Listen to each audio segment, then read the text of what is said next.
Mohon maaf Pak Presiden, saya harus menyatakan Anda mulai jahat sama rakyat. APBN dialihkan ke Danatara hanya untuk membiayai proyek hilirisasi sebanyak 21 kurang lebih, yang nilai anggaran yang diperlukan di atas 400 triliun lebih. Mulai dari hilirisasi gas, besi, nikel dan lain-lain. Dan itu Anda prioritaskan. Sementara CASN dan P3K Anda undurkan pengangkatannya di tahun 2025 dan 2026. APBN Anda gunakan untuk membiayai proyek-proyek strategis. Mohon maaf, sekali lagi saya katakan, yang menguntungkan pejabat-pejabat yang ada di lingkungan sekitar dan kebijakan yang dibuat oleh mereka. Menguntungkan mereka.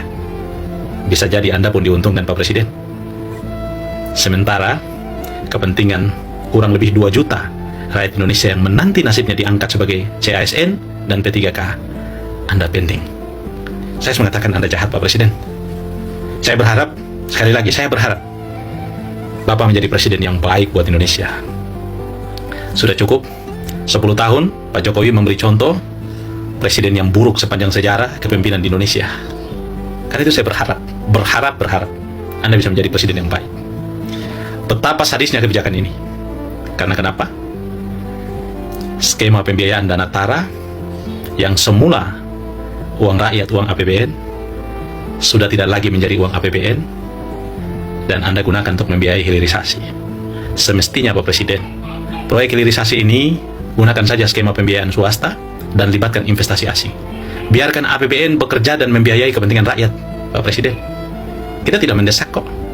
Gas, besi, dan lain-lain itu tidak mendesak, tidak menyentuh kebutuhan rakyat, Pak Presiden. Yang mendesak itu lapangan kerja, Pak Presiden. Yang mendesak itu makan hari-hari, Pak Presiden.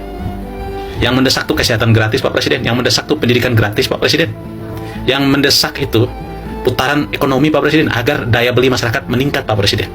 Itu yang mendesak, Pak Presiden. Mohon maaf saya harus bilang, bisnis proyek strategis yang dibiayai dalam bentuk hilirisasi itu adalah ekosistem industri yang Anda bangun dan akan melahirkan sub-sub sistem atau sub-sub industri yang dalam prakteknya, mohon maaf saya tidak menuduh, banyak pengusaha yang merupakan kolega para pejabat itu ambil bagian menyediakan bahan baku dan lain-lain. Dan mohon maaf, kebijakan itu hanya menguntungkan pejabat dan sekitarnya. Padahal negara bisa menggunakan mekanisme pembiayaan dengan cara lain tanpa membebankan itu kepada rakyat, tanpa membebankan itu kepada APBN.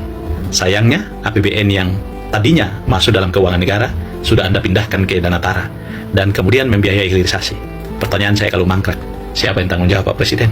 Sementara itu bukan lagi kerugian negara. Disinilah yang saya katakan kejahatan kebijakan.